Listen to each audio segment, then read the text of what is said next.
پاکستان میں سیٹل ہونا چاہتے ہیں، میں نے جا کے دیکھا، کیونکہ آپ نے اپنا NIC نمبر بھی دیا ہوا ہے اپنے ایسٹس میں، آپ ابھی تک ٹیکس فائلر بھی نہیں بنے پاکستان میں آ کے. اگر آپ کو اعتماد ہے کہ عمران خان نے پاکستان کو ترقی دینا ہے، آپ نے اسی ملک میں سیٹل ہونا ہے، آپ تو ٹیکس فائلر نہیں بنے، آپ تو انیکٹیو آ رہے ہیں جب میں نے جا کے آپ کا NIC نمبر ڈالا.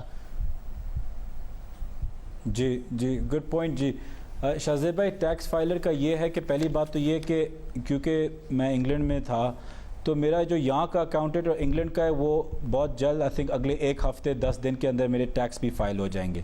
لیکن میں آپ کو یہ بھی بتا دوں جو FBR کا قانون ہے سر، وہ یہ ہے کہ جب آپ ایک اوورسیز پاکستانی ہوتے ہیں اور واپس ری سیٹل کرتے ہیں واپس پاکستان کے اندر، تو آپ کو 2 سال کا بریک ملتا ہے، اس میں 2 سال کا صرف.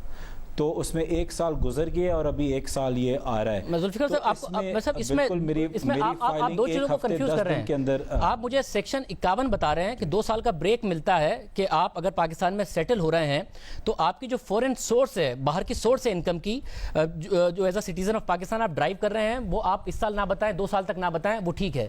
مگر آپ کو ٹیکس ریٹرن فائل کرنے میں وہ چھوٹ نہیں ہے.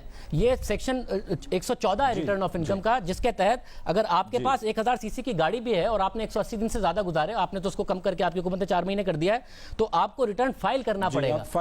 آپ کو پاکستان آئے ہوئے بہت ٹائم ہو گیا ہے، آپ ٹیکس ریٹرن فائل کرنے کے پابند تھے، آپ نے نہیں کیا. جی میں پہلی بات تو یہ کہ ریکارڈز پہ چیک کریں، میں فائلر ہوں.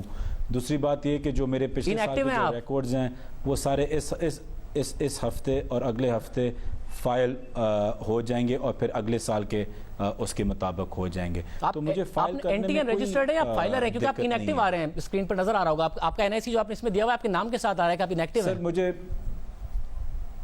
جی سر وہ اکاؤنٹنسی کرتے ہیں، لیکن آپ اگلے ہفتے 10 دن میں میرے فائلز اکاؤنٹس فائل دیکھتے ہوئے آپ کو نظر آ جائیں گے.